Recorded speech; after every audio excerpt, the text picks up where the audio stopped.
your boy Tone from across the hall with another episode of the Nerds of the Round. Joined with me, as always, are the 2/3 of this three's company. Sebastian. It's your boy Law. And we have a special guest today. We have artist, painter, awesome woman, Aries Miller. How are you today? I'm good. And yourself, guys? Very good. We are good. We're awesome. Thank you for coming. I started painting in the ending of 2016. I've never painted before. I went to a paint and sip, and the instructor spoke to me and was like, maybe you should sit there and do a little bit more with this. Went home, got some paint, started playing around. I cannot draw, unfortunately, but I'm learning as it goes. And I realized at the time when I started painting in the house, it was a lot more therapeutic for me than anything. Like, everything was just quiet, and it worked. So I just kept on with it.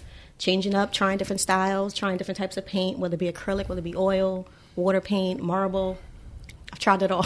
And that's pretty much it. I decided in 2017, that January, I was going to make my name, which is AYM Expressions. It's my initials. And here I am.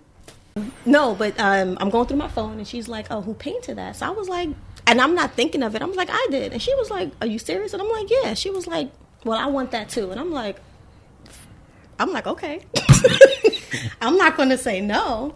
And she was one of my biggest ones at the time, and that was a 2 feet by 3 feet. And that one was actually called Queenin', which is a woman sitting in a chair with a really, really big afro, and she's in purple. I want to say that's my favorite, and that's actually one of my highest sellers. Okay. Oh, wow. Okay. So I know recently you've been experimenting with the oils and everything. How did that come to be? So I was online, YouTube, of course. And I just decided I wanted to try something different. Like I said, I touch on different things, whether it be marbling, regular acrylic paint, and then I happened to see the pours. I'm like, oh, that's different. But I'm also the silhouette queen. So I wound up seeing how they actually do the pour, because I never did it before.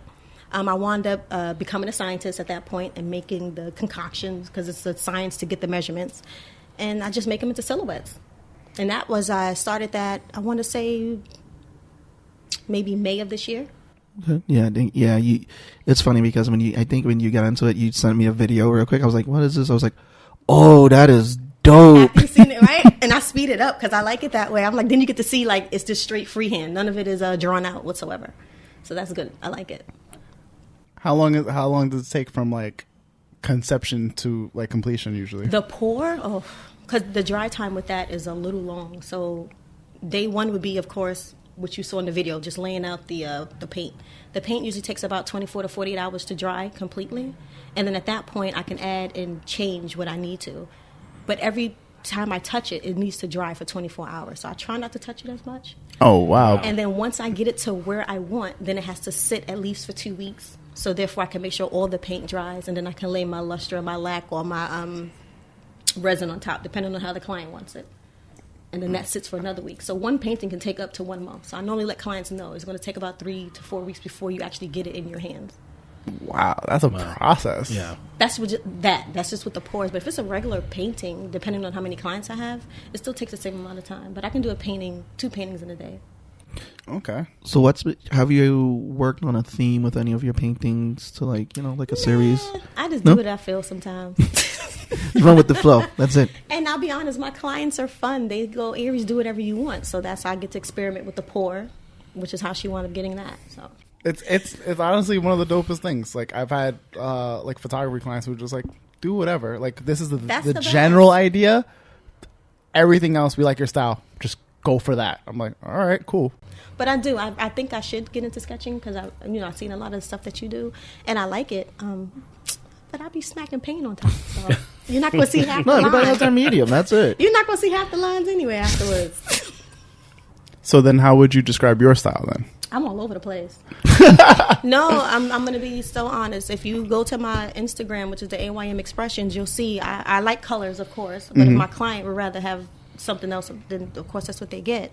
But I'm more so colorful than anything. You'll find pink, red, blue, my hair, But I like colors. I like glitter. You find a lot of glitter inside of a lot of my paintings. I'm thinking about actually looking into like a 2D painting where you hold it up one way, it's one thing, and you turn it to the side, it's something else. Okay. So I am thinking about that. Those have been popping up a lot lately. So from one artist to another, because again, when we take commissions, I know sometimes there are commissions that we get that are just really weird and out there. What is the weirdest out there commission that someone has tried to pay you for? Please do not get mad at me, and I will not say your name. So, oh, it's gonna be good. Buckle in, boys and girls.